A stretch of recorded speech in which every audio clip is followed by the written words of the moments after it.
My grandmother's will change my life in a way I never expected.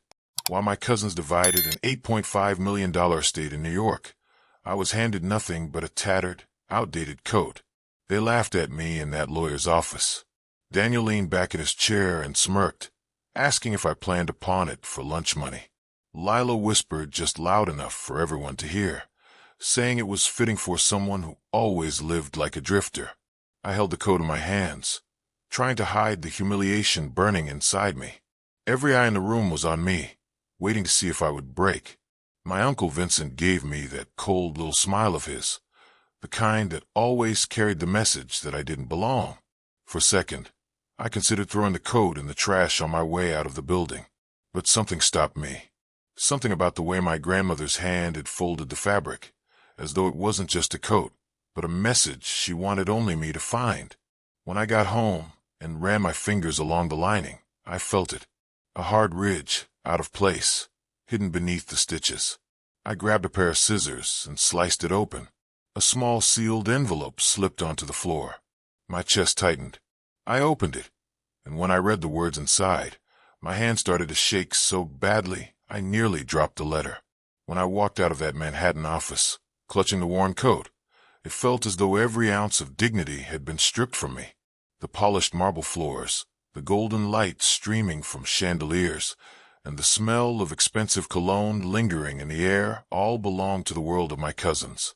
I was just a shadow at the edge of it, the forgotten grandson who had no claim to the Carter fortune. I am Ethan Carter, 32 years old, and for as long as I can remember, money has never been my ally. I work at a small independent bookstore in Albany, surrounded by shelves of dusty novels and poetry that sell slower than the rent climbs. I make enough to keep my one-bedroom apartment, barely enough to cover groceries, and never enough to silence the question that follows me everywhere. What would my life have been if my grandmother's love had been matched with her wealth? Margaret Carter, my grandmother, was the anchor of my childhood. She was not the kind of woman who measured people by their bank accounts. She measured them by honesty, kindness, and how they treated others when no one was watching.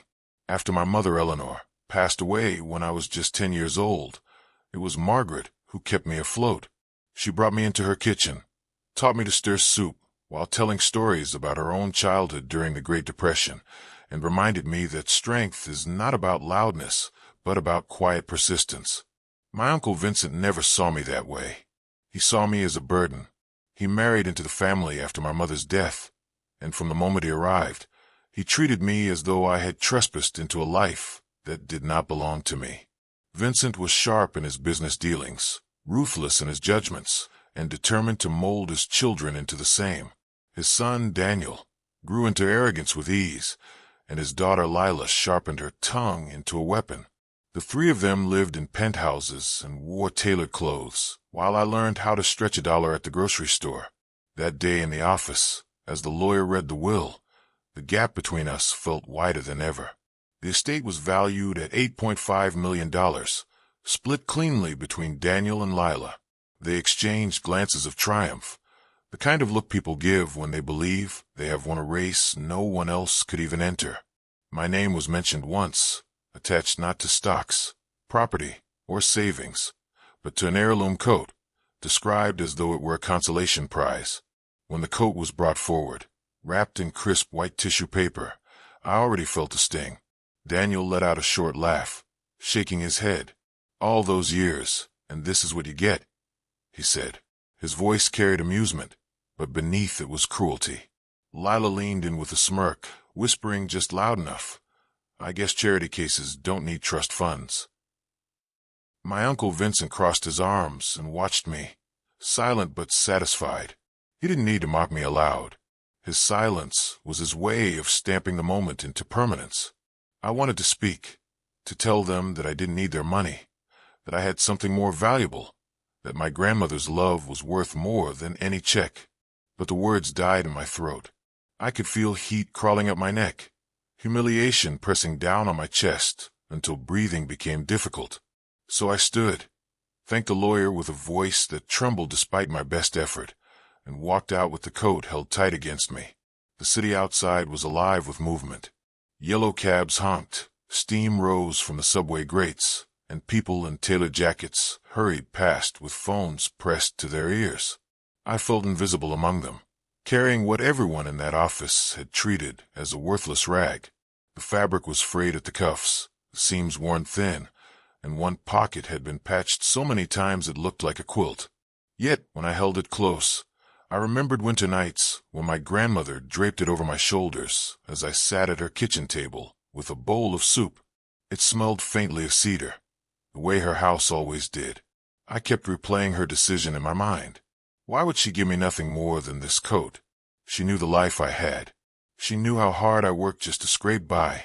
She knew how Vincent and his children treated me. Was this her final message to me? A reminder that I would never belong in the family circle of privilege? Or was it her way of saying that love cannot be measured in assets? By the time I reached my apartment, the humiliation had mixed with anger. I threw the coat onto the couch, pacing the floor as Daniel's words replayed in my head. All those years, and this is what you get. I want to call someone, to shout into the phone, to let out the bitterness rising inside me. But I had no one to call. Friends from the bookstore would not understand. Family outside of my grandmother's circle had drifted years ago. The silence in my apartment was louder than their laughter. I sat down eventually, staring at the coat. The dim light from my lamp highlighted every crease in the fabric, every stitch that had held it together. I thought of her hands folding it neatly, placing it in tissue paper, making sure it would be delivered to me.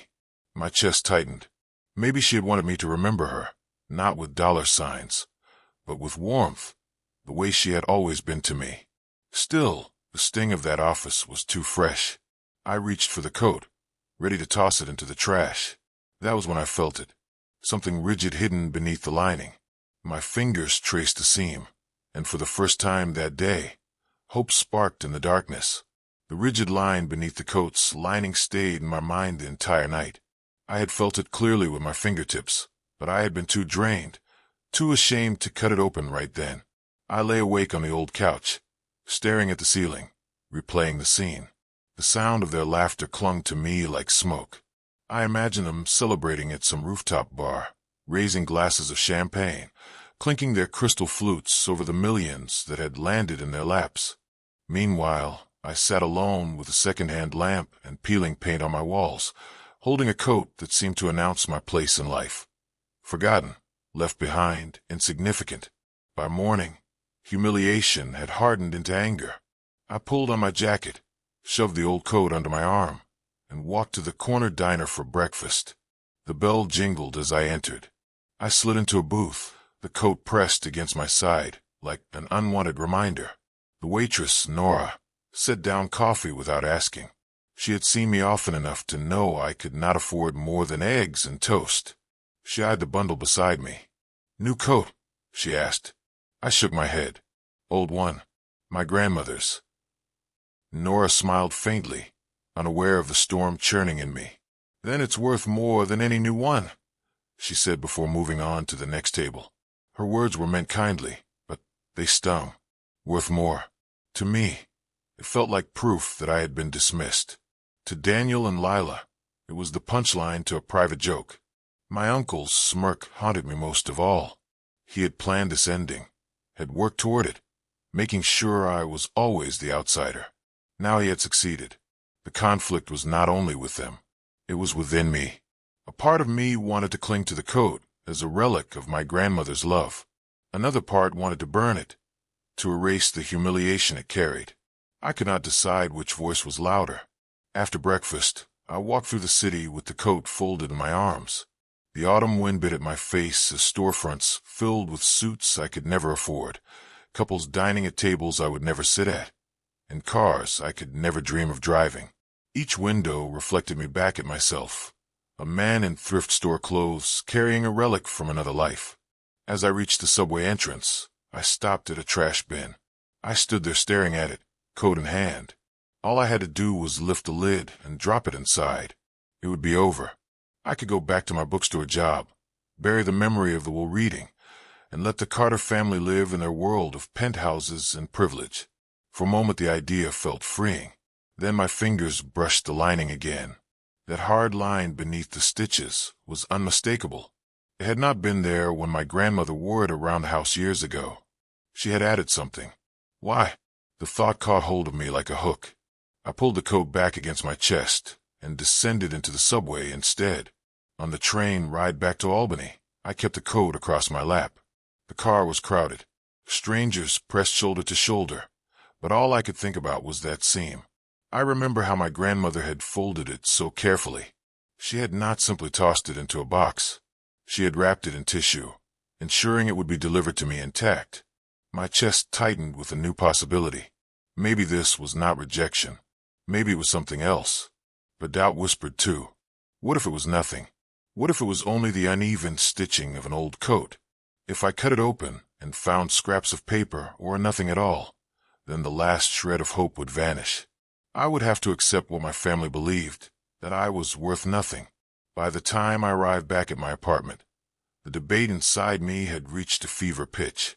I dropped the coat on the couch and paced the floor, my heart hammering. The voices of my cousins would not stop echoing in my ears. Daniel's laugh, Lila's hissed remark, Vincent's silent approval. They had humiliated me in front of a lawyer, in front of the city, in front of the memory of my grandmother. I stopped pacing and looked at the coat. It lay there silent but full of weight. If I ignored it, I would live with the gnawing question forever. If I opened it and found nothing, I would collapse under the truth. The fear of both choices tore at me. That night, I dreamed of my grandmother's kitchen. I was 10 years old again, sitting at the table while she stirred soup. She looked over her shoulder at me with the same eyes that had always carried warmth. "Ethan," she said, "you cannot let them tell you who you are. You must find out for yourself." I woke with tears on my face. The next morning, I made my decision. I set the coat on the table, cleared the space, and pulled a pair of scissors from the drawer. My hands trembled as I slid the blade under the seam. With each careful cut, threads snapped like tiny whispers. The sound filled the room. When the final stitch broke, my fingers slipped inside. The hard ridge was there. I gripped it and pulled. Out came a small envelope sealed tightly, its edges yellowed with age. I stared at it, my breath shallow, the weight of everything pressing down on me. This was it. Whatever my grandmother had left me was inside.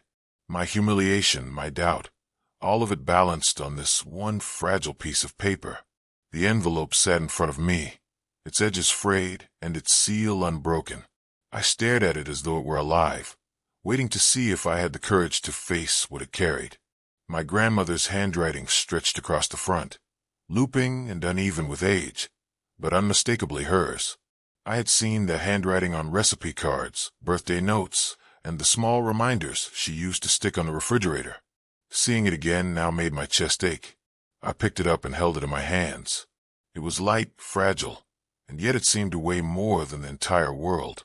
I thought about leaving it sealed, hiding it in a drawer where it would never have the chance to confirm my fears or answer my questions. If I never opened it, then at least hope could live. But hope mixed with fear is not peace. It gnaws at you every time you sit still. I thought of Daniel's smirk, Lila's sharp whisper, and Uncle Vincent's satisfied silence. They believed I had been cast aside. They believed I was nothing. My jaw tightened. I refused to carry that humiliation for the rest of my life. If my grandmother had left me a message, I needed to know what it was, even if it broke me. I set the envelope down, walked to the sink, and splashed cold water on my face. My reflection in the cracked bathroom mirror looked back at me with hollow eyes. I whispered, "You have nothing left to lose." My voice was unsteady, but it was the only push I needed. Back at the table, I slid a knife gently under the seal. The paper cracked as it tore open, releasing a faint musty smell of old cedar and ink. My hands trembled as I unfolded the letter inside. The paper was thin, the handwriting shaky, but every stroke was filled with intent. Before I read it, I hesitated again. Memories flooded me. My grandmother laughing in the garden as I chased fireflies, her hand steady on mine as she taught me how to knead dough, her voice telling me stories late into the night when I was too afraid to sleep alone. She had been more of a parent than anyone else ever was. She had been my shelter, Could this letter reveal that she had seen me as less than her other grandchildren all along? The fear nearly made me fold it back and tuck it away. But then I heard her voice in memory, calm and steady. "Ethan, truth is never your enemy. Lies are." I began to read. The first line was simple. "My dearest Ethan, if you are holding this letter, then you are the one I trusted most." I stopped, stunned. My breath caught in my throat. The words were not rejection. They were trust. I read on. She wrote of the estate, the way Vincent and his children always worshipped. She explained that leaving them the fortune was not a reward, but a test. She wanted to see what they would do with wealth when it was placed in their hands without effort. She knew greed would consume them, and she wanted me far from that destruction. Then she revealed something that made my heart pound louder than the traffic outside. She had accounts, properties, and investments that no one else in the family knew about. Assets she had kept separate from the estate, secured under my name, with instructions hidden in the letter on how to access them. She had not left me behind. She had left me everything that truly mattered to her legacy. I dropped the letter to the table, overwhelmed. My head spun, my chest ached, and my vision blurred. For so long, I had believed I was the forgotten one, the unworthy grandson. But here it was, in her own handwriting. I was the one she trusted most. The coat lay crumpled beside the letter, its seams torn open, the fabric rough under my fingers. It no longer looked worthless. It looked deliberate, chosen, a vessel for the truth. She had hidden her last words where only I would think to look. She knew Vincent would never bother with it. She knew Daniel and Lila would sneer and toss it aside. But she knew I would hesitate, hold on, and discover the secret within. I rose from the table and paced the room, the letter clutched in my hand. Questions tumbled through my head. Why me? Why had she chosen me to carry this weight? Did she know how unprepared I felt? How small I often saw myself? Then I remembered the nights when she told me I was strong, and I realized she had believed in me long before I could believe in myself. Still, fear pressed against my ribs. If the letter was true, then my life had just changed forever. Money on that scale was something I had never touched, never even imagined. Could I handle it? Would I become like them if I allowed wealth to dictate who I was? The thought chilled me. I sat back down, read the letter again, and reached the final lines. "Ethan, wealth reveals the truth in people. That is why I give it to you. You cared for me when no one else did. You never saw me as a bank or a burden. You saw me as your grandmother. You have the heart to carry this. Promise me you will not let them break you. Promise me you will remember who you are." The words blurred as tears filled my eyes. I pressed the paper to my chest and closed my eyes. I whispered into the quiet room, "I promise." The decision was made. I would not run from this responsibility. I would not let fear or humiliation drive me. I would follow the instructions, contact the lawyer named in the letter, and step into the life my grandmother had prepared for me in silence. For the first time in years, I felt something close to hope. I folded the letter carefully, slid it back into the envelope, and placed it inside the coat's inner pocket, where it belonged. The coat was no longer a symbol of rejection. It was a key, a bridge from humiliation to redemption, my grandmother's final gift. The following morning, I woke with the letter still pressed against my chest. My eyes were swollen from the tears that had carried me into sleep, but my body felt steadier than it had in months. I brewed a pot of coffee, sat at the table with the letter laid out before me, and read it again, word by word, as if I needed to etch every line into my memory. The instructions were clear. My grandmother had placed a separate trust in my name, hidden from the estate, secured with the help of an attorney, whose contact information was written neatly at the bottom of the page. My hands shook as I picked up the phone. I dialed the number, half expecting it to be disconnected or answered by someone who would laugh at me for believing in a fantasy. But a calm voice greeted me. "Office of Thomas Reed," the man said. My throat tightened. "This is Ethan Carter," I managed to say. "I believe you may have something left for me, by Margaret Carter." There was a long pause on the other end, followed by a shift in tone. "Mr. Carter, I've been expecting this call for some time. Why don't you come in today? The office was in a modest brick building downtown. Nothing like the marble tower where Vincent and his children had celebrated their inheritance. Thomas Reed was an older man with kind eyes, the kind that reminded me of teachers who actually cared. He gestured for me to sit, then slid a folder across the desk. "Your grandmother was deliberate," he said. "She wanted to protect you, and she wanted you to carry her legacy, not just her name." I opened the folder with shaking hands. Inside were documents, property deeds, bank statements, investment portfolios. Numbers swam in front of my eyes. Properties in Manhattan and Brooklyn, a farmhouse upstate, several investment accounts that had grown steadily for decades. The figures totaled more than anything I could process, far beyond the $8.5 million my cousins had fought over. My breath caught. "This can't be right," I whispered. "It's right," Thomas said gently. "She built this quietly. She told me you were the only one she trusted to see it for what it was. A tool, not a trophy. She believed the others would waste their share. But you, she believed you would build." Tears blurred my vision. For years I had lived believing I was the forgotten grandson, the charity case mocked and dismissed. Now, staring at those papers, I realized my grandmother had never abandoned me. She had chosen me. I leaned back, unable to speak. The weight of humiliation, anger, and loneliness I had carried since the reading seemed to peel away, replaced by a trembling sense of vindication. Daniel's laughter, Lila's sneers, and Vincent's silence, all of it lost its power. They had celebrated scraps, while my grandmother had entrusted me with her true legacy. When I left the office, the city looked different.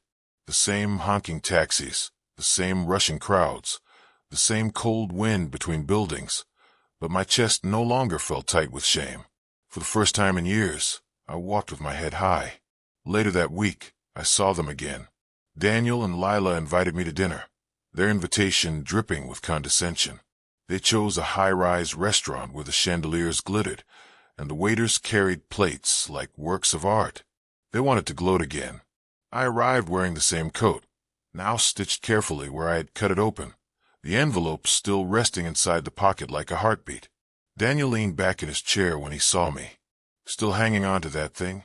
Maybe if you polish it enough, someone will think it's vintage." Lila laughed. "Ethan, you could have joined us in Paris if you'd gotten something real from Grandma. Instead, you're stuck in Albany with that rag." Their voices no longer pierced me. I smiled calmly and steadily. "You're right," I said. "All I have is this coat. But sometimes the things people overlook are worth more than they realize." They scoffed, rolling their eyes, already dismissing me. That was fine. Let them.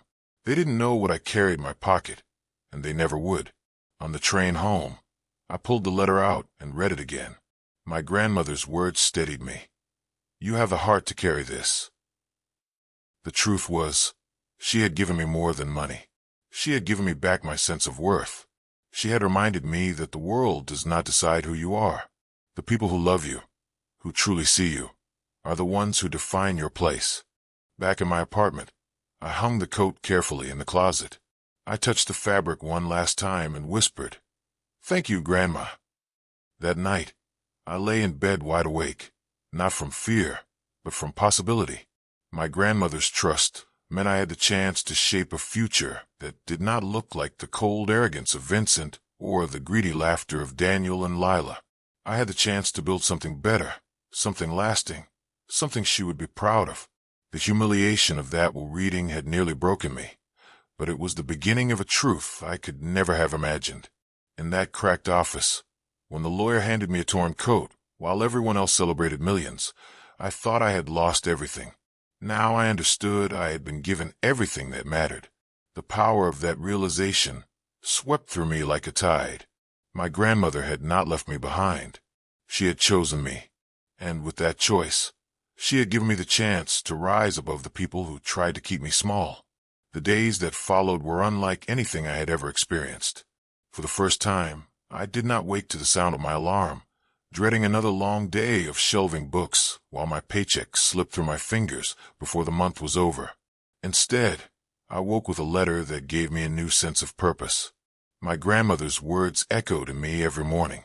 She had trusted me. She had seen me not as the forgotten one, not as the burden Vincent always called me, but as the only one strong enough to carry her true legacy. At first I told no one. The weight of what she had left me was too great to reveal. The money, the properties, the accounts.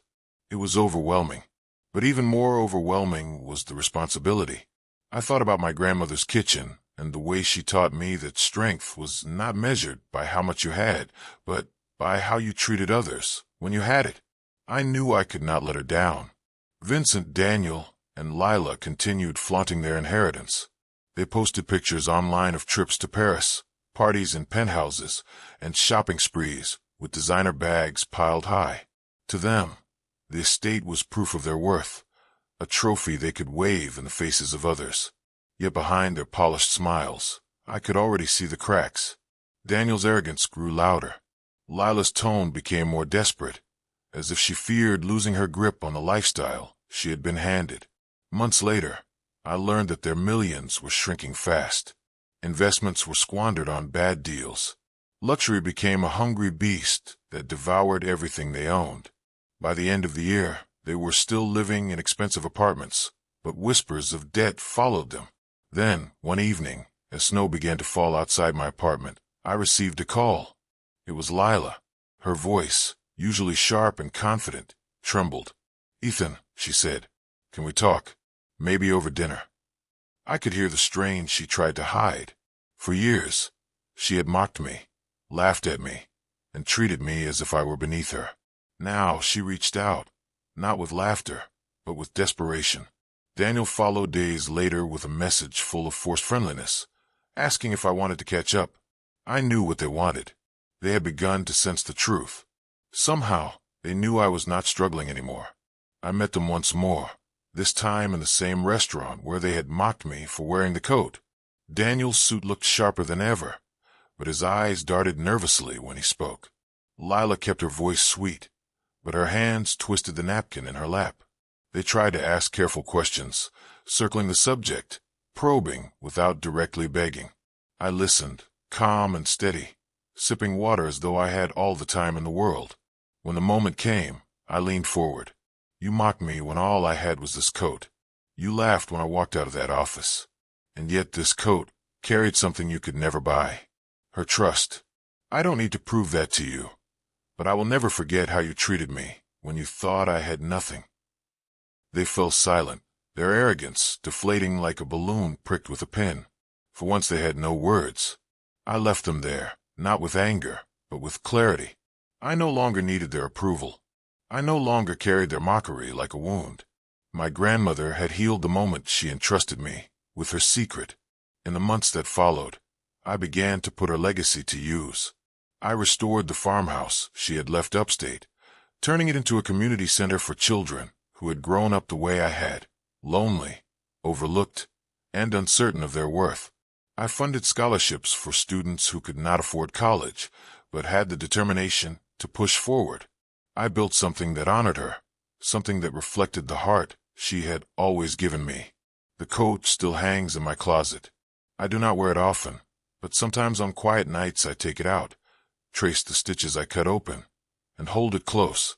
It reminds me of where I began. It reminds me that even when the world laughs, even when family betrays you, love has a way of breaking through.